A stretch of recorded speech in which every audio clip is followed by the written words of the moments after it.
السلام علیکم ورحمۃ اللہ وبرکاتہ۔ الحمد للہ رب العالمین والعاقبۃ للمتقین والصلاۃ والسلام علی رسولہ الکریم۔ اعوذ باللہ من الشیطان الرجیم، بسم اللہ الرحمن الرحیم۔ لقد کان لکم فی رسول اللہ اسوۃ حسنہ، صدق اللہ العظیم۔ محترم حضرات، ہم سیرت رسول اکرم صلی اللہ علیہ وسلم پر لگاتار پروگرام کر رہے ہیں اور آج اس کا 213 سیریل ہے۔ ہم اللہ تعالیٰ سے دعا کرتے ہیں کہ اللہ تعالیٰ اس کو مکمل کرائے۔ آج ہم آپ کے سامنے جو بات رکھنا چاہ رہے ہیں وہ یہ ہے کہ اسلامک پالیسی میں جو ہمارے رسول اکرم صلی اللہ علیہ وسلم نے تربیت فرمائی، اس میں ایجوکیشن کے بارے میں کیا پالیسی اسلامی ہے، یہ بہت اہم چیز ہے اور آپ کو اس کو جاننا اشد ضروری ہے۔ قرآن مجید اور احادیث، ان دونوں میں جو باتیں کھل کر کے سامنے آتی ہیں، ایک تو یہ ہے کہ اللہ تعالیٰ قرآن میں کئی جگہ اس قسم کے مفہوم کو بیان کرتا ہے کہ جو جاننے والے ہوتے ہیں وہ اور جو نہیں جانتے ہیں دونوں کبھی برابر نہیں ہوتے۔ هل يستوي الذين يعلمون والذين لا يعلمون، کہ جو لٹریٹ لوگ ہیں اور ایک گروہ جو الٹریٹ ہے، یعنی جو تعلیم یافتہ نہیں ہے، یہ دونوں کبھی برابر نہیں ہو سکتے۔ تو اس سے ایک بات کا یہ اندازہ ہوا کہ علم جو ہے اور جہل دونوں کبھی برابر نہیں ہو سکتے، لہذا مسلمانوں میں ایک پالیسی یہ سامنے نکل کر آئی کہ تعلیم حاصل کرنا ادھر ضروری ہے۔ اچھا، اب 3 باتیں ہیں کہ وہ جو تعلیم آپ حاصل کرنا چاہتے ہیں وہ کون سی تعلیم آپ کو حاصل کرنا ہے۔ اس سے جو یہ آیت جو میں نے آپ کے سامنے پڑھی، اس سے ملتی جلتی حدیث ہے کہ اللہ کے رسول نے فرمایا کہ طلب العلم فریضہ، کہ علم کا طلب کرنا ہر مسلمان پر فرض ہے، علی کل مسلم۔ بعض روایت میں مسلمتن کا لفظ بھی ہے کہ ہر مسلمان مرد پر بھی فرض ہے اور ہر مسلمان عورت پر بھی فرض ہے۔ کان فیل ہو گیا۔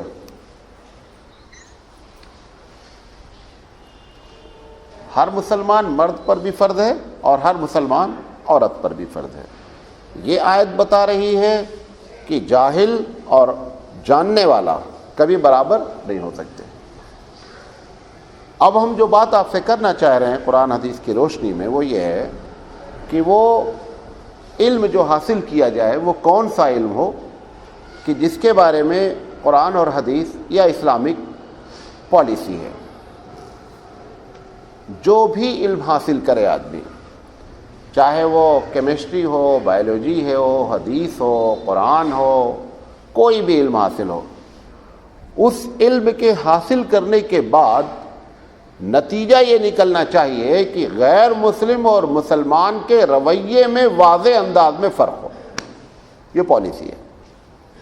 مثلا ایک آدمی اپنے آپ کو کہہ رہا ہے عالم، کہ میں صاحب عالم ہوں، قرآن پڑھا ہوں، حدیث پڑھا ہوں، لیکن اس کا رویہ اور غیر مسلم کا رویہ دونوں عملی لحاظ سے ایک ہو رہا ہے، یہ علم کے مقصد کو ختم ہو گیا ہے۔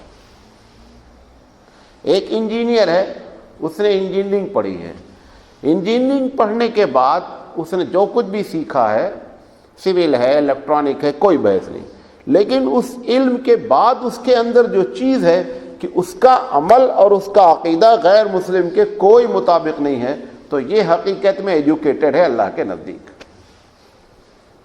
بات سمجھ میں آ گئی؟ یہ جو ہم بات کہہ رہے ہیں یہ بنیاد ہے سارے علم کی۔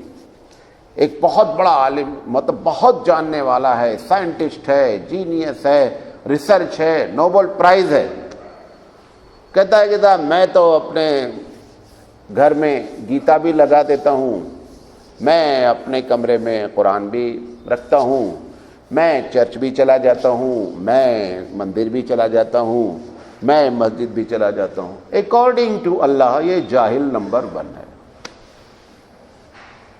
ہے نا ایسے کہنے والے؟ بہت بڑے بڑے طبقے ہیں، جینیس اپنے آپ کو کہتے ہیں، سائنٹسٹ اپنے آپ کو کہتے ہیں، ان کی زندگی کا یہ معاملہ ہے۔ ہمارے پاس ایسی تعلیم کی لعنت ہے، ایسی تعلیم کا کوئی فائدہ ہمارے پاس نہیں ہے۔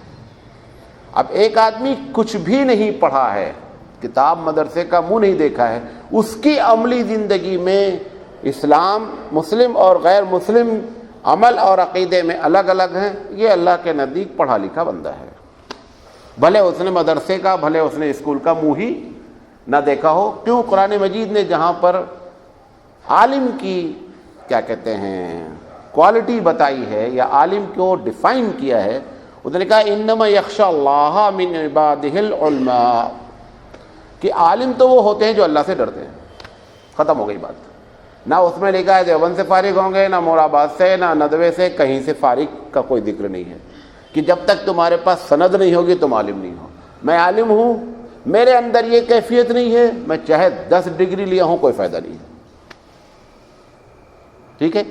مولانا تھانوی علیہ الرحمہ کہتے ہیں کہ تقویٰ نام ہے گناہ سے بچنے کا، یہ بات یاد رکھیں۔ عوام سمجھتی ہے تقویٰ نام ہے عمل کرنے کا، نہیں، تقویٰ نام ہے گناہوں سے بچنے کا۔ اور عربی لفظ جو یہ تقویٰ نکلا ہوا ہے، یہ لفظ نکلا ہے وقایتن سے۔ کس سے نکلا ہے؟ وقایتن، وقا یقی وقایہ، وقایہ کہتے ہیں بچنے کو۔ ایک آدمی گناہوں سے بچ رہا ہے، حرام سے بچ رہا ہے، فرض نماز پڑھ لیتا ہے، سنت پڑھ لیتا ہے، تہجد نہیں پڑھتا ہے، تسبیح نہیں پڑھتا، یہ متقی ہے۔ ایک آدمی نماز بھی پڑھ رہا ہے، تسبیح بھی پڑھ رہا ہے، تہجد بھی پڑھ رہا ہے، اور اللہ کے بتائے ہوئے قانون حرام سے بچ نہیں رہا ہے، یہ اللہ کے نزدیک جو ہے وہ نہ عالم ہے نہ متقی ہے۔ یہ کنفیوژن اپنے دماغ سے بہت کلیئر کریں کہ تقویٰ نام ہے بچنے کا گناہوں سے، تقویٰ نام نہیں ہے عمل کرنے کا۔ جب آپ گناہوں سے بچیں گے تو نتیجہ نکلے گا کہ آپ عمل کرنے لگیں گے۔ بات سمجھے میرے؟ تو ہماری پالیسی کیا ہوئی اسلام کی؟ اسلام کی پالیسی یہ ہوئی کہ سب سے پہلی بات تو وہ چاہتا ہے کہ تعلیم کے لحاظ سے پڑھے لکھے لوگ اور جاہل لوگ، یہ دونوں کو الگ الگ کیٹیگری مانتا ہے، نمبر 1۔ نمبر 2، وہ چاہتا ہے کہ تعلیم کا جو مقصد حاصل ہو وہ ایسا ہو کہ مسلمان اور غیر مسلمان کے رویے میں، رویے سے مراد 2 چیز ہے۔ پہلی چیز کیا ہے؟ عقیدہ، عبادت، یہ 2 چیز، عبادت کا طریقہ اور عقیدہ یہ کبھی سملر نہیں ہونا چاہیے۔ اگر یہ دونوں برابر ہو رہا ہے تو گویا پڑھا لکھا آدمی بھی اللہ کے نزدیک جاہل ہے۔ اس کی ایک مثال دیتے ہیں۔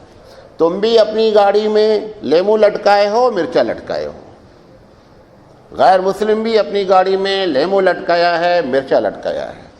تم بھی اپنے گھر میں بال سے بندھا ہوا ایک پٹکی لٹکائے ہو، وہ بھی اپنے گھر میں باندھ سا پٹکی۔ آپ ہائیلی ایجوکیٹڈ ہیں، ڈاکٹر ہیں، ایم ڈی ہیں، فلاں ہیں، کچھ بھی نہیں ہیں۔ اللہ کے نزدیک کچھ بھی نہیں ہے، کیونکہ تمہارا اعمال کس سے ٹیلی کر رہا ہے؟ کفر سے۔ آپ کو معلوم ہے کفر کے معنی اصل کیا ہیں؟ کفر کے معنی ہی ہوتے ہیں کسان کا بیج کو زمین میں چھپا دینا۔ کسان جب بیج زمین میں ڈال دیتا ہے تو اس کا نام اصل میں کفر ہے۔ بعد میں اس سے انکار کا معنی وغیرہ جو بھی نکلا ہے۔ کافر کیا کرتا ہے؟ اللہ کی توحید کو چھپا دیتا ہے اتنے اندر کہ وہ گڑا رہتا ہے، اس لیے اس کا نام کافر ہے۔ لہذا تعلیم کا مقصد اپنی زندگی میں متعین کر لیں۔ کوئی بھی پڑھے لکھے آدمی سے متاثر نہیں ہو اگر اس کی زندگی میں یہ بات نہیں ہے، ٹھیک ہے؟ اور ایسے لوگ کبھی بھی اسلام کے کسی کام کے نہیں ہوں گے۔ میں نام نہیں لینا چاہتا ہوں، بہت ہائیلی ایجوکیٹڈ ہو کر کے ایک بہت بڑے ہندوستان کی پوسٹ پر پہنچ جائے گا، وہ کبھی تمہارے کام کا آدمی نہیں بنے گا۔ کیوں؟ کیونکہ اس نے کیا کر رکھا ہے؟ مندر بھی جاتے ہیں، چرچ بھی جاتے ہیں، مسجد بھی چلے جاتے ہیں، عید بھی پڑھ لیتے ہیں، دیوالی بھی کر لیتے ہیں، ہولی بھی کر لیتے ہیں۔ ایسا آدمی کبھی بھی اسلام کے کسی کام کا بندہ نہیں ہو سکتا ہے۔ لہذا یہ تعلیم کی اصل پالیسی ہے، ٹھیک ہے؟ اچھا، اب یہ جو ہمارے پاس جو آج ہم نے تقسیم کر رکھا ہے کہ دنیاوی تعلیم اور دینی تعلیم حقیقت کیا ہے، یہ لفظ ہماری ڈکشنری میں نہیں ہونا چاہیے۔ کون سی ڈکشنری میں؟ اسلامی ڈکشنری میں۔ کوئی تعلیم دنیاوی ہوتی ہی نہیں ہے۔ جو تعلیم آپ کو اللہ سے قریب کرے وہ کیا ہے؟ وہی تعلیم ہے۔ وہ انجینئر بن کر کے ایک آدمی اللہ سے قریب ہے، اس کو پڑھنے کے باوجود وہ بھی تعلیم ہے۔ اچھا، کیا آپ یہ سمجھتے ہیں کہ سارے لوگ مولوی بن جائیں گے تو مسئلہ حل ہو جائے گا؟ مسئلہ کچھ نہیں حل ہوگا، کیونکہ اگر اسلامی حکومت ہے تو آپ کو فیکٹری بھی چلانی ہے، چلانی ہی نہیں چلانی، انجینئر کہاں چلائیں گے؟ آپ کو ایئرپورٹ پر سیکیورٹی بھی چلانی ہے، وہ سیکیورٹی چیک اپ کرنے والے لوگ کہاں سے آئیں گے؟ اس میں عورتیں بھی گزریں گی، وہ عورتیں کہاں سے آئیں گی چیک اپ کرنے کے لیے؟ آپ اسلامی حکومت چلائیں گے، آپ کو فلائٹ بھی، ہوائی جہاز بھی بنانا پڑے گا، آپ کو میزائل بھی بنانا پڑے گا، تو سائنٹسٹ بھی آپ کو چاہیے، سب کچھ چاہیے، لیکن وہ بندہ کیسا ہو؟ اس کے اندر اللہ کا خوف ہو، اور 3 چیزیں نوٹ کر لیں۔ فرائض کا اہتمام کرتا ہو، نمبر 1، حرام سے بچتا ہو، نمبر 2، عقیدہ اور عبادت میں کسی بھی کام میں غیر مسلم کی طرح اس کا عمل نہیں ہونا چاہیے۔ یہ 3 چیزیں اگر ہیں تو وہ عالم بھی ہے، اس کا پڑھنا سب کچھ ہے، ورنہ کچھ نہیں ہے۔ یہ اسلامک پالیسی ہے تعلیم کے بارے میں۔ اب اللہ کے رسول نے مختلف انداز میں مختلف جگہوں پر الگ الگ باتیں فرمائی، یہ پالیسی ہو گئی۔ جیسے آپ نے ایک مرتبہ فرمایا کہ بھئی علم کی کوئی عمر نہیں ہے، آپ ماں کی گود سے من المہد الی اللحد، بعض لوگوں کا کہنا یہ حدیث نہیں، یہ مقولہ ہے، واللہ اعلم۔ اگر مقولہ بھی ہے تو حقیقت کے لحاظ سے صحیح ہے کہ عمر کی کوئی قید نہیں ہوتی علم حاصل کرنے کی، ماں کی گود سے لے کر کے قبر تک بندہ علم حاصل کرتا رہتا ہے۔ قرآن مجید کا جو علم ہے یہ کبھی مکمل ہوتا ہی نہیں ہے۔ اللہ کے رسول صلی اللہ علیہ وسلم فرمایا لا ينقص عجائبہ، کہ اس کے عجائبات کبھی ختم نہیں ہوں گے، غوطہ لگاتے جائیں گے موتیاں نکلتی جائیں گی، غوطہ لگاتے جائیں گے موتیاں نکلتی جائیں گی۔ اور جس طریقے سے غوطہ خور کو موتی سے کبھی دل نہیں بھرتا، ایسے ہی قرآن کے جاننے والے کو کتنا بھی پڑھتا جائے گا اس کا دل کبھی نہیں بھرے گا۔ کیوں؟ ہر دن نئی موتی نکلتی رہتی ہے۔ حضور فرمایا لا ينقص عجائبہ۔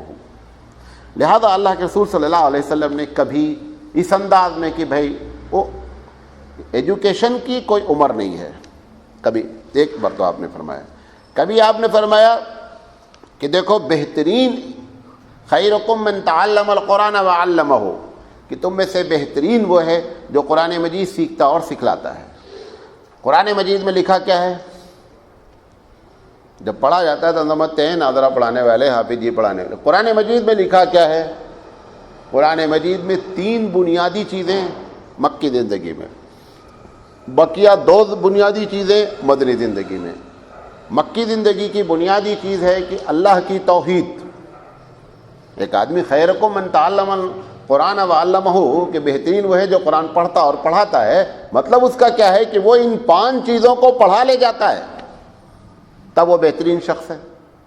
اب ایک آدمی ان 5 چیزوں کو نہیں پڑھا رہا ہے تو گویا پھول ہے بغیر خوشبو کا، پھول تو ہے پھر بھی وہ، کیوں؟ کلام الہی کے پڑھنے پر بھی اللہ نے کیا کر رکھا ہے؟ ثواب رکھ رکھا ہے۔ تو پھول تو ہے لیکن اس کے اندر خوشبو کب آئے گی؟ جب ان 5 چیزوں کو جانے گا۔ وہ 5 چیزیں کیا ہیں؟ سب سے پہلی توحید۔ پڑھانے والا، پڑھنے والا اس کتاب کو پڑھنے کے بعد اپنے اندر کس چیز کو پاتا ہے؟ کہ ہمارے اندر توحید کا پودا نکل رہا ہے، اور جہاں توحید کا پودا نکلتا ہے شرک کا پودا ڈاؤن ہونے لگتا ہے۔ اگر یہ دونوں بغل بغل چل رہے ہیں تو کبھی آپ سمجھ لیں کہ یہ دونوں پودے ناکام ہیں۔ توحید کبھی برداشت ہی نہیں کرتی کس کو؟ شرک کو۔ نمبر 2، آخرت۔ اللہ کے رسول صلی اللہ علیہ وسلم کی جو مکی پوری زندگی ہے اس میں زور کس پر ہے؟ آخرت پر۔ نمبر 3، محمد رسول اللہ اللہ کے رسول ہیں، دل سے ماننا ہے، اس ماننے کا مطلب اطاعت ہے۔ میں بہت محبت کرتا ہوں، عاشق رسول ہوں، بہت بڑا گھر پہ جھنڈا لگا رکھا ہوں، جتنے جھنڈا لگائے ہیں جا کر دیکھ لو، ایک آدمی پورے گھر سے فجر کی نماز نہیں پڑھتا، عاشق رسول ہیں ادھر۔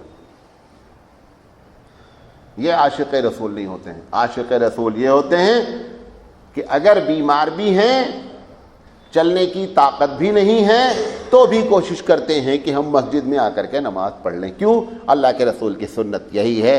آپ بیماری کے حالت میں بھی آپ نے کہاں؟ مسجد. ایک صاحب ملے, یہ جو شریعت ہے نا یہ عوام کے لیے ہے, ظاہری ہے, تو آپ لوگ نماز پڑھیں. ہم اس کی گہرائی تک اتر گئے ہیں, اب ہم کو نماز ہم کو قدر نہیں, ہم تو بہت اونچے ہیں. ہم نے کہا تم سے زیادہ گہرائی میں رسول اترا تھا کہ نہیں اترا تھا؟ رسول کی گہرائی کو کوئی بھی دنیا کا آدمی ناپ ہی نہیں سکتا, نہ علم میں, نہ تقوی میں, اور نہ رسول اکرم صلی اللہ علیہ وسلم کی حیثیت کا کوئی بندہ ایک سرکل نہیں کھینچ سکتا کہ اللہ کے رسول کو اتنا علم تھا. اس کے اوپر نماز کبھی بھی ایسا نہیں ہوا ہے کہ تم باطن کو سمجھ رہے ہو, ظاہر والے نماز پڑھیں, باطن والے مزے کریں. ایسا کوئی فارمولہ نہیں, سب ٹھکوسلے بازی ہے. لہذا وہ تین چیز ہے, خیرکم من تعلم القرآن وعلمہ. پھر دو چیز اس میں کیا ہے؟ احکامات کو جان لینا, فرائض کو جان لینا, اور حرام سے بچ جانا. یہ پانچ چیزیں جب مکمل ہوتی ہیں تو اس کا مطلب ہوتا ہے کہ بندہ قرآن پڑھ رہا ہے اور پڑھا رہا ہے. یہ پانچ چیزیں جب نکل جاتی ہیں تو وہ صرف ایک تلاوت ہے, اللہ کا فضل ہے, احسان ہے, اس پر وہ آپ کو ثواب دے دے گا, لیکن آپ اندر سے کبھی نہیں بدلیں گے. ایک بات اور نوٹ کر لیں, صرف قرآن کریم ایک ایسی کتاب ہے, آپ خوب نماز پڑھیں, تسبیح پڑھیں, حج پر حج کرتے جائیں, 3 حج, 4 حج, 5 حج, آپ کو ثواب ملتا جائے گا. آپ اندر سے بدل نہیں سکتے. بدلیں گے کب؟ جب اس کتاب کو, اللہ کے رسول نے فرمایا کہ تم میں کا بہترین ہے جو اس کتاب کو پڑھتا اور پڑھاتا ہے. وہ 5 چیزیں جب آپ کی زندگی میں آئیں گی تب ہم آپ اندر سے بدلیں گے, ورنہ یہ سب ظاہری پھول ہوں گے, خوشبو اس کے اندر قطعی نہیں ہوگی. اسی بات کو رسول اکرم نے فرمایا کہ ایک وقت آئے گا کہ لوگ قرآن پڑھیں گے اور قرآن حلق کے نیچے نہیں اترے گا. مطلب یہی ہے کہ قرآن کی تلاوت خوب کی جائے گی, لیکن اس پر عمل نام کی کوئی چیز نہیں ہوگی. پھر آپ نے دوسری جگہ فرمایا مسجدیں خوب بھری ہوں گی, نمازی نہیں ہوں گے. مسجدیں شرابیوں سے نہیں بھرتی ہیں. کس سے بھرتی ہیں؟ وہ نمازی پڑھنے آتا بندہ. اللہ کے رسول اس کو کہہ رہے ہیں مسجد تو بھری ہوں گی, نمازی نہیں ہوں گے. پھر کون ہوگا بھائی؟ تم جس کو نماز سمجھ رہے ہو وہ نمازی اللہ کے ریکارڈ میں نمازی مانا نہیں جا رہا ہے. لہذا مسجدیں دیکھنے میں بھری ہوں گی, نماز سے کیا ہوں گے؟ خالی ہوں گے. حج کے بارے میں آپ نے کیا فرمایا؟ 4 عبادت کے بارے میں بتا رہا ہوں, غور سے سن لیجئے گا. یہ پلرز آف اسلام کہلاتے ہیں. پلرز آف اسلام 4 ہیں, آپ سمجھتے ہوں گے 5 ہیں. 5واں بنیاد ہے جس پر پلرز کھڑنا ہے. نہیں سمجھے میری بات؟ اس میں روزہ, حج, زکوٰۃ اور نماز, یہ 4 تو پلرز ہیں. یہ چاروں پلرز کے لیے بھی تو بنیاد چاہیے کہ نہیں چاہیے؟ وہ کیا ہے؟ وہ توحید ہے, اللہ پر ایمان ہے. اس پر یہ 4 پلرز کھڑے ہوتے ہیں. پلرز کس لیے بنائے جاتے ہیں بابو ذرا بتاؤ؟ یہ سول انجینئر بھی بیٹھے ہیں. پلرز بنانے کی وجہ کیا ہے؟ چھت ڈالنے کا ہے نا. وہ چھت کیا ہے بھائی؟ اس کو پلرز کہا کیوں گیا؟ بڑی لاجک بات ہے کہ ایک بات کہی جا رہی کہ صاحب یہ اسلام کے پلرز ہیں, اس پر چھت تو پڑے گی نا. بندے کو پتہ ہی نہیں ہے ہم پلرز کیوں بنا رہے ہیں. بابو پلرز بنایا جاتا ہے چھت کے لیے. وہ چھت کیا ہے؟ ان 5 چیزوں کا جب آپ جان جائیں گے تو چھت ہو جائے گی. اور اگر وہ 5 چیزیں آپ کی زندگی میں نہیں آئی ہے, پلرز کا ایک فائدہ ہوتا ہے, زمین پر آپ کا قبضہ ہوگا. جیسا میرے پلرز ہیں, آپ کا قبضہ زمین پر ہو گیا. لیکن دھوپ ہوگی تو ہم جا کر کے اس میں چھپ جائیں گے, وہ چھپائے گا نہیں آپ کو. بارش ہوگی تو وہاں کمرہ بنایا ہی نہیں آپ نے. کوئی نہ بارش سے, نہ دھوپ سے, نہ سردی سے وہ پلرز آپ کو بچا نہیں سکتے. وہ بچائیں گے کب؟ جب ان کے اوپر آپ سلیب ڈال دیں گے. میں اپنی بات سمجھا پا رہا ہوں آپ کو؟ یہ پلرز پر اطمینان رکھ.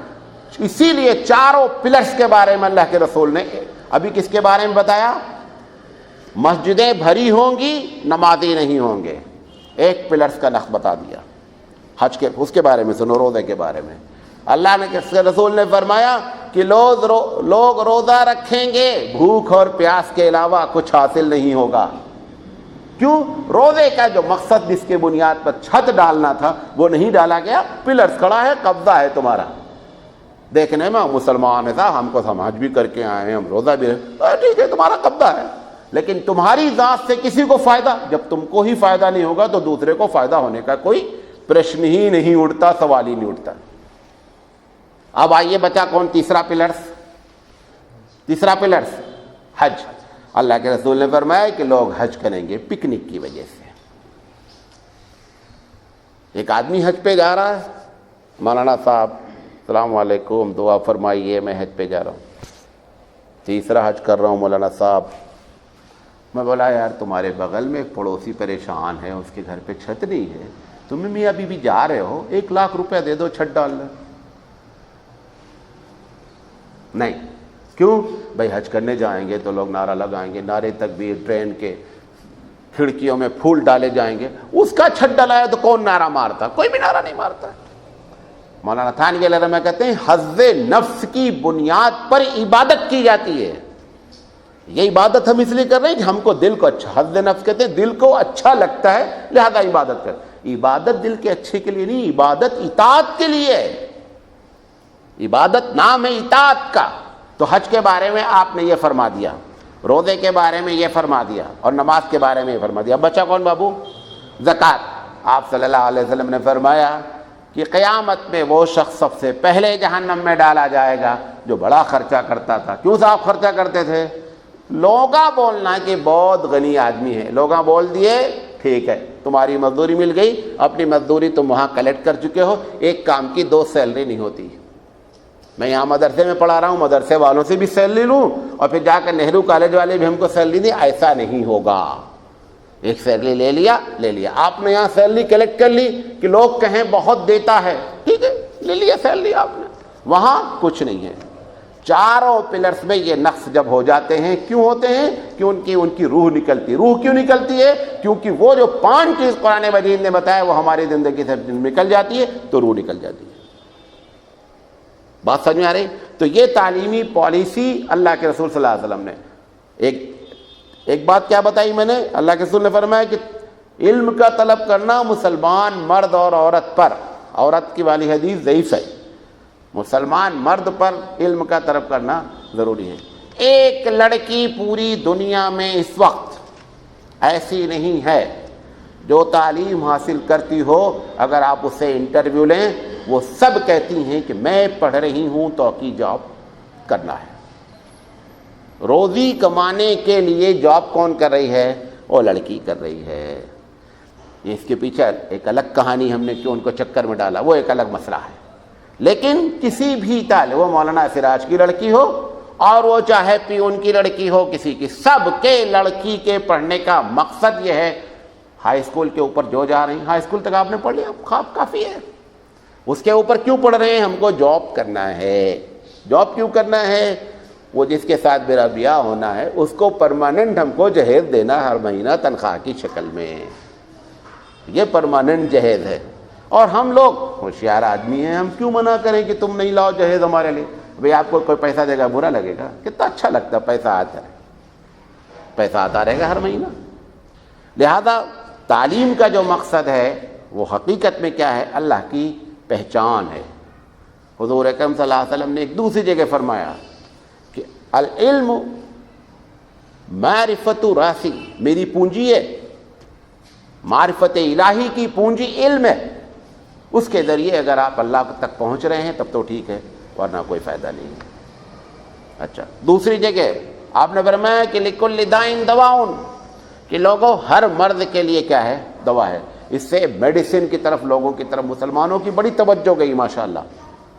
تو ایسا نہیں کہ اللہ کے رسول نے صرف یہ کہا کہ قرآن پڑھو، یہ جب جملہ کہہ دیا کہ ہر مرض کی دوا ہے تو پتہ چلا آپ کے لیے تحقیق کا شعبہ کھل گیا کہ آپ اس پر تحقیق کریں، ریسرچ کریں اور بتائیں کہ اس مرض میں اللہ نے کون سی دوا رکھی ہے۔ تو ہمارا اسلام ہر تعلیم پر زور دیتا ہے، اس سب کے نیچے صرف ایک اس نے نقطہ رکھ رکھا ہے کہ اس تعلیم کے ذریعے اللہ سے قربت حاصل ہونی چاہیے۔ اگر وہ ہو رہی ہے تو مولانا سراج اور MBBS ڈاکٹر میں کوئی فرق نہیں ہے، اور اگر وہ نہیں ہو رہا ہے، MBBS والا اللہ کا قریب ہے اور مولانا سراج دور ہیں، تو مولانا سراج ہی اللہ کے نزدیک سب سے بڑے جاہل آدمی ہیں۔ انما یخشی اللہ من عبادہ العلماء، کہ اللہ سے جو ڈرتے ہیں عالم وہی ہوتے ہیں۔ یہ ہے ہماری پالیسی کس چیز کی؟ تعلیم کے بارے میں۔ تھوڑی سی ہم لڑکیوں کے بارے میں بات کر لیتے ہیں۔ لڑکیوں کی تعلیم کے بارے میں اسلام کی کبھی پالیسی ایسی نہیں رہی ہے کہ اس لیے پڑھایا جائے کہ جاب کریں، لیکن اس وقت کچھ ایسے ڈپارٹمنٹ ہیں کہ اگر ہماری لڑکیاں ان ڈپارٹمنٹ میں نہیں جائیں گی تو ہماری مسلم عورتوں کو پرابلمس آنے کے چانسز ہیں۔ مثال کے طور پر ڈاکٹر کی ایک لائن ہے، اس میں ہماری لڑکیوں کو آگے بڑھنا چاہیے تاکہ وہ لیڈیز ہماری جو جاتی ہیں ان کو اپنا آپریشن ڈلیوری کا مرد سے نہیں کرانے پڑے۔ بڑے شرم اور حیا کی بات ہے۔ آج کیا ہے، بڑے سے بڑا آپریشن عورتوں کا کون کر رہے ہیں؟ مرد کر رہے ہیں۔ یہ کیوں؟ کیونکہ ہم نے اس فیلڈ میں اپنی لڑکیوں کو نہیں اتارا۔ ہم کو چاہیے کہ اس فیلڈ میں لڑکیاں CA کر رہی مثال کے طور پر، کوئی فائدہ نہیں، کوئی ثواب اس کو۔ اس نیت سے پڑھائیں بچی کو، اس کو ڈاکٹر بنانا ہے تاکہ مسلم لیڈیز کے معاملے مسلم ڈاکٹر کے پاس جائیں۔ اس نیت سے کوئی اپنی بچی پر خرچہ کرتا ہے، ڈونیشن لگاتا ہے، کوشش کرتا ہے، جو کچھ بھی کرتا ہے سب اللہ کے راستے میں لگا رہا ہے پیسہ۔ وہ جو CA بنا رہا ہے وہ ایک پیسہ بھی کسی لحاظ سے کاؤنٹڈ نہیں ہے۔ کیوں؟ CA بننے کے لیے کوئی ایسا ضروری نہیں کہ لڑکی CA بنے، یا انجینئر بنا رہے ہیں، کوئی ایسی ضرورت نہیں کہ انجینئر بنے۔ لیکن کچھ لائنیں ایسی، جیسے تعلیم کی لائن ہے، اگر ہم یہ سسٹم رکھتے ہیں تعلیم کا، یہ دوسری پالیسی بتا رہا ہوں کہ ہمارے پاس کو ایجوکیشن سسٹم نہیں ہونا چاہیے، لڑکیاں اور لڑکے مل کر پڑھیں، یہ اسلامی پالیسی نہیں ہے۔ اب یقینی بات ہے جب آپ کہیں گے کہ لڑکیاں الگ پڑھیں تو ان کے پڑھانے والا کون ہونا چاہیے؟ لڑکیاں ہونی چاہیے۔ تو بتا رہے یہ دوسرا شعبہ ہے کہ لڑکیاں اس میں داخل ہوں، MSc کریں، BSc کریں، نیت یہ ہو کہ ہم کو ٹیچر بننا ہے تاکہ ہم لڑکیوں کے اسکول میں پڑھا سکیں۔ یہ دو لائن خاص کر ہے کہ جہاں پر جو ہے وہ لڑکیوں کو تعلیم حاصل کرنے کی نیت سے ہم مسلمانوں کو آگے بڑھنا چاہیے۔ ہم جو دوسرا کر رہے ہیں اس کا جواب آپ کو قیامت میں دینا ہی پڑے گا، آپ نے ایسا کیوں کیا ہے۔ سمجھ میں آ رہی بات؟ کوئی نہیں بن پا رہا ہے ڈاکٹر، بار بار ہو رہا، چھوڑ دیں۔ مولانا ارشاد علیہ رحمت ایک صاحب نے کہا کہ مولانا صاحب ہماری بچی ڈاکٹر بننا چاہ رہی ہے لیکن سیٹ نہیں مل رہی ہے، اب شادی کا پیغام آ گیا ہے تو شادی کریں کہ نہیں کریں؟ انہوں نے کہا اس نے شرط رکھا ہے کہ ڈاکٹر بنے گے تو شادی کریں گے۔ کہا نہیں، کہا شادی کر دو۔ اب اس میں آپ ڈیلے نہیں کریں، اس کی شادی کریں، کیونکہ ہر آدمی ڈاکٹر بھی ابھی تو بچے سے جب آپ PUC والے بچے سے کبھی انٹر لیں کہ واٹ از یور فیوچر، کیا سوچتے ہیں اپنے فیوچر کے بارے میں، وہ کیا بولتا ہے؟ 60% بولتے ہیں میں انجینئر بننا چاہتا ہوں، 40% ڈاکٹر۔ اب انجینئر ڈاکٹر بن کے پوری دنیا کا مسئلہ حل ہو جائے گا؟ وہ تم کو پڑھانے والا کون ہے؟ وہ انجینئر بنا، یہ نہیں سوچتے کبھی وہ انجینئر بنانے کے لیے ٹیچر چاہیے کہ نہیں چاہیے؟ 40% ڈاکٹر بن جائیں گے، 60% ڈاکٹر ٹیچر، وہ انجینئر اور ڈاکٹر بن جائیں گے۔ بقیہ ڈپارٹمنٹ کون چلائے گا؟ مولانا سراج چلائیں گے؟ تو مولانا سراج مدرسہ چلائیں گے کہ تمہارا ڈپارٹمنٹ چلائیں گے؟ سب لوگوں لڑکوں کا، میں تو جب پڑھاتا رہتا تھا تو انٹرویو لیتا تھا لاسٹ ایئر میں PUC والے بچوں سے، سارے کے جواب ٹک کرتا رہتا تھا، یہی دو بننا چاہ رہے ہیں۔ پھر اللہ کیا کرتا؟ بننے نہیں دیتا، جان بوجھ کے بننے نہیں دیتا۔ اس کو اپنی دنیا چلانی کی بگاڑنی ہے، کیا کرنا اس کو؟ کچھ چلانے کے لیے اس کو سب کچھ چاہیے، وہ سب کچھ وہ فیل کیوں کراتا بعض لوگوں کو؟ فیل بھائی ہر کام کرنا ہے۔ لوگ سمجھتے سارے لوگ تعلیم یافتہ ہو جائیں گے مسئلہ حل ہو جائے گا، مسئلہ بہت کریٹ ہو جاتا ہے، جاپان میں ہی ہو گیا، سارے لوگ تعلیم یافتہ ہو گئے، اب کوئی لیبر بننے کے لیے تیار نہیں۔ یقینی بات ہے، ایک آدمی BA کر لے گا، BSc کر لے گا، انجینئر، کون میں لیبر بنے گا؟ اب جب ان کو کنسٹرکشن کا معاملہ کھڑا ہوا، اب انہوں نے، وہ یقینی بات ہے کہ وہ تو لیبر کا کام نہیں کرنے والا ہے، خیر وہ پھر دوسرے ملک سے سپلائی کر دے۔ اب انہوں نے دوسرے ملک سے سپلائی کرنے کے لیے کیا کر رکھا ہے؟ ویزا دیتے ہیں پرماننٹ، تو بہت سے ان کو رائٹس مل جاتے ہیں، وہ دوسری مصیبت۔ اب اس دوسری مصیبت سے بچنے کے لیے انہوں نے کہا بھائی انلیگل طور پر رہو گے، ہم کچھ بولیں گے نہیں، رہنا ہے انلیگل، بولیں گے کچھ بھی نہیں۔ کیوں؟ اپنا کام پھنسا ہوا ہے۔ اب بولو، اب 1 لاکھ روپے لیبر اٹھاتا ہے اس وقت وہاں، ایک لیبر 1 لاکھ، جانے کی تیاری نہیں کر دینا فوراً، پتہ چلا ہم ادھر بولے ادھر آپ جانے کی تیاری شروع کر دیے۔ 1 لاکھ روپے منیمم ایک لیبر ہندوستانی اٹھاتا ہے وہاں پر مہینے کا۔ اسی لیے جاپان کا ویزا جانے میں ویزا جو وزٹ لگتا ہے وہ 12 لاکھ سے نیچے رشوت دے کر ملتا نہیں ہے، کیوں؟ اس کو 1 سال وہاں وہ 1 لاکھ روپے کر کے نکال دے گا۔ بہرحال وہ ایک الگ کہانی۔ میں بتانا چاہ رہا ہوں کہ اللہ کو اپنی دنیا کو چلانا ہے، سارے ایجوکیشن کو الگ الگ رکھے گا، اور یہ اس کا کرم ہے اور فضل ہے کہ سب کو انجینئر اللہ تو نے نہیں بنایا، بہت اچھا ہوا۔ سب کو تو نے ڈاکٹر نہیں بنایا، یہ اللہ بہت اچھا ہوا، ورنہ یہ سارے ڈپارٹمنٹ کیا ہو جائیں گے؟ بند ہو جائیں گے، اور آپ کے کوشش کرنے کے باوجود بھی کبھی بھی اللہ پر سبقت نہیں لی جا سکتی، سمجھے؟ تو تعلیم کے بارے میں ہر تعلیم اسلام کہتا ہے، لڑکیوں کے بارے میں جو بتایا وہ مسائل ہونے چاہیے، لڑکوں کے بارے میں تعلیم۔ لیکن ایک صاحب کئی سال پہلے کی بات، جب شروع میں ہبلی آیا تھا، مولانا صاحب میری والدہ کی قرآن خوانی ہے، آپ آئیے گا۔ میں بولا یار تمہاری والدہ ہے، تمہیں قرآن خوانی کرو، ہم آ کر کیا کریں گے؟ کہا نہیں وہ میں کرنے لگا۔ میں کہ کیا حق لاتے ہو؟ کہا نہیں میں قرآن نہیں پڑھ سکتا۔ ہم نے کہا کیا ڈاکٹر ہو؟ کہاں؟ ہم نے کہا ڈاکٹر بننے میں کتنا پیسہ خرچ کیا ہے؟ تو اس وقت سستا تھا، 6-7 لاکھ روپے ڈونیشن میں ہو جاتا تھا۔ انہوں نے کہا کہ سب ملا کر کے 10-12 لاکھ روپے ہم نے کہا تمہارے امی ابو نے 10-12 لاکھ روپے خرچہ کر کے تم کو اس لائق بنایا کہ تم کو وہ تمہارا بیٹا کبھی بھی سورہ فاتحہ پڑھ کر ان کو بخش نہیں سکے۔ یہ پوری تعلیم کا حاصل ہوا 12 لاکھ روپیہ خرچہ کر کے کہ امی مر گئی ہیں، یہ بیچارہ سورہ فاتحہ پڑھ کر کے اس کو بخش نہیں سکتا۔ یہ تعلیم ہے ہماری صاحب۔ ارے کم سے کم اپنے ہی مفاد میں پڑھا دے یار، کہ مر جائیں گے تو کم سے کم کھڑے کر سورہ فاتحہ پڑھیں گے۔ ہم تو ہر جگہ اپنے مفاد کو مقدم رکھتے، ماشاءاللہ اس میں بھی رکھو بھائی، کہ مرنے کے بعد بھی یہ کھڑے ہو کر تمہاری قبر پر سورہ فاتحہ پڑھ سکیں۔ بہرحال یہ ہماری تعلیم کا مقصد ہے۔ دوسری بات ہم جو کہنا چاہ رہے ہیں تھوڑا سے بتا دیتے ہیں بس،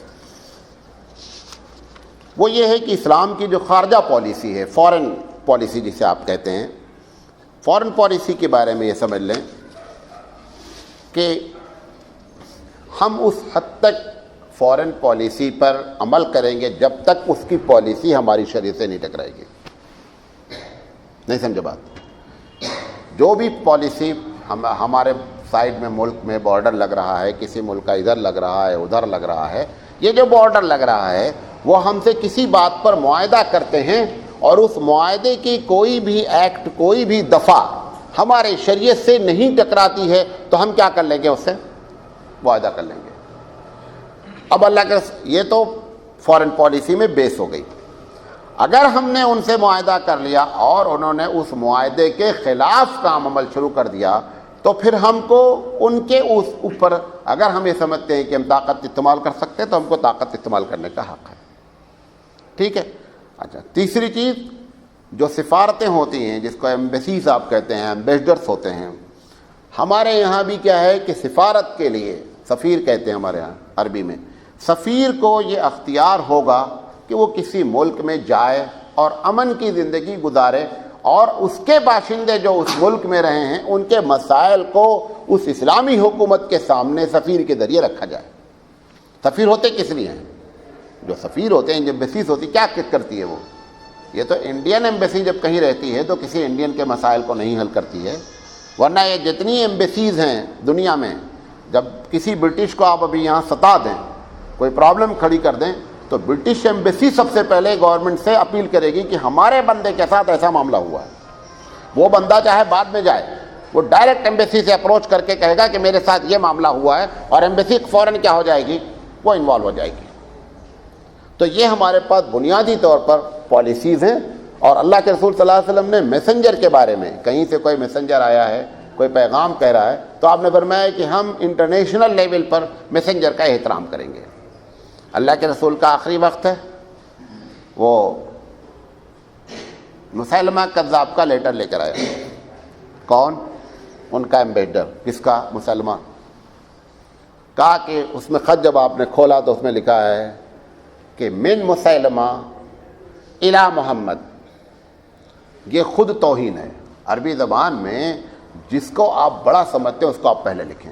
الا محمد صلی اللہ علیہ وسلم من مسلمہ ہونا چاہیے تھا. اس نے کیا لکھا؟ مسلمہ کی طرف سے محمد بن عبداللہ کو خط. یہ پہلا عربی کے گرامر کے لحاظ سے توہین ہو گئی. حضرت علی رضی اللہ تعالیٰ عنہ نے حضرت معاویہ رضی اللہ تعالیٰ عنہ کو خط لکھا. جب یہ حضرت علی کو لوگوں نے خلیفہ چن لیا تو انہوں نے معاویہ کو خط لکھا کہ میں تم سے کہتا ہوں کہ تم میری خلافت کو تسلیم کر لو اور کسی قسم کی جو ہے وہ بغاوت نہ ہونے پاوے. انہوں نے جواب لکھا من معاویہ الی علی، پیک کر کے سفیر کو دے دیا کہ لے جاؤ علی کو دے دو. انہوں نے کہا حضرت کچھ خط لکھا ہے؟ نہیں کہا لکھ دیا ہے. ایک ہی جملہ لکھا تھا من معاویہ، معاویہ کی طرف سے علی کو، اور اس نے ان کے ایمبیسڈر کو دے دیا کہ علی کو دے دو. اس نے کہا کچھ اس کے آگے لکھ دیں. آپ نے خط میں کوئی جواب ہی نہیں دیا. کہا جواب دے دیا، جاؤ علی بہت ہوشیار آدمی ہے. جب علی رضی اللہ تعالیٰ عنہ کے پاس آیا، خط کھلا تو لکھا ہے من معاویہ الی علی. تو کہا حضرت کیا جواب آیا؟ کہا معاویہ نے کہہ دیا ہے کہ میں علی کو قبول نہیں کرتا. کہا نہیں کہا؟ کہا انہوں نے لکھ دیا من معاویہ، معاویہ کی طرف سے. ان کو لکھنا چاہیے تھا الی علی من معاویہ، تب وہ مجھے تسلیم کرتے. مجھے انہوں نے بعد میں لکھا، اس کا مطلب مجھ کو انہوں نے اپنے سے چھوٹا مان لیا. اس نے خط لکھا، اپنے ایمبیسڈر کے ذریعے آیا. خط میں کیا لکھا؟ محمد بن عبداللہ صلی اللہ علیہ وسلم کو معلوم ہونا چاہیے کہ میں بھی اپنے علاقے کا نبی ہوں. تم اس علاقے کے نبی ہو، ہم اس علاقے کے نبی ہیں، لہذا نبوت کو 50-50 بانٹ لیتے ہیں. یہ کوئی تربوز ہے کیا کہ آدھا تم کھا لو آدھا ہم کھا لیں گے؟ اس نے کہا نبوت کو 50-50 بانٹ لیتے ہیں. آدھے علاقے کے تم نبی، آدھے علاقے کے ہم نبی. اللہ کے رسول صلی اللہ علیہ وسلم بیمار بھی تھے اور آخری وقت میں تھا. آپ کو زبردست طیش آیا. آپ نے فرمایا کہ اگر میسنجر کو قتل کرنا انٹرنیشنل قانون میں ہوتا تو سب سے پہلے تو ہم لیٹر لانے والے کو زندہ نہیں چھوڑتے.